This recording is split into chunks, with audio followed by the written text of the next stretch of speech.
नमस्कार, मैं हूं दिव्यांजलि मोइत्रा। भारत में कोविड-19 संक्रमण का खतरा कम नहीं हो रहा। ये वायरस किसी भी राज्य को अपनी जद में लेने से पीछे नहीं हट रहा। देश के 2 राज्यों ने जहां इस महामारी को हराकर थोड़ी उम्मीद बांधी ही थी कि अब फिर से इस वायरस ने उन राज्यों में अपने पैर पसारने शुरू कर दिए। हम बात कर रहे हैं गोवा और मणिपुर की। दोनों ही राज्यों ने कोविड-19 से खुद को दूर कर लिया था, लेकिन अब गोवा में 8 नए मामले आ गए, जबकि मणिपुर में 2 नए मामले सामने आ चुके हैं। हालांकि गोवा और मणिपुर की सरकारों का कहना है कि वो केसेस को बढ़ने नहीं देंगी और लोगों से भी अपील की जा रही है कि वो अपनी यात्रा इतिहास न छिपाएं। सिर्फ गोवा और मणिपुर ही नहीं, देश के कई और राज्यों में भी इस महामारी का कहर जारी है। जहां गुजरात में पिछले 24 घंटे में कोरोना वायरस के 324 नए मामले सामने आए और 20 मरीजों की मौत हो गई। वहीं दूसरी तरफ सबसे ज्यादा हालात खराब है देश की आर्थिक राजधानी मुंबई की। मुंबई में अब तक कोविड-19 से 621 लोगों की मौत हुई। केरल में सरकार ने कोविड-19 के मामलों में कमी आने की घोषणा की थी, लेकिन उसके 1 हफ्ते बाद भी राज्य में महामारी के 26 नए मामले सामने आ गए।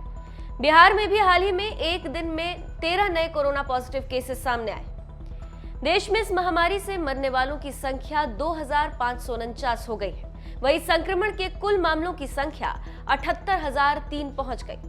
हर रोज लगभग 3,000 मामले पूरे देश भर से आ रहे हैं। हालांकि इसी बीच देश के स्वास्थ्य मंत्रालय से राहत भरी खबर भी आई है। देश के स्वास्थ्य मंत्री डॉक्टर हर्षवर्धन ने कहा है कि 14 राज्यों और केंद्र शासित प्रदेशों में पिछले 24 घंटे में कोरोना वायरस संक्रमण का एक भी मामला सामने नहीं आया। गुजरात, तेलंगाना, झारखंड, चंडीगढ़, छत्तीसगढ़, अंडमान निकोबार द्वीप समूह, अरुणाचल प्रदेश, आंध्र प्रदेश, दादर और नागर हवेली, गोवा, मणिपुर, मेघालय, मिजोरम तथा पुडुचेरी, दमन और दीव, सिक्किम, नागालैंड तथा लक्षद्वीप से भी अब तक कोई मामले सामने नहीं आए। स्वास्थ्य मंत्रालय का कहना है कि हर रोज लगभग 3,000 मामले पूरे देश भर से आ रहे हैं और फिलहाल इसके रोकथाम की कोई वैक्सीन भी नहीं बन पाई है।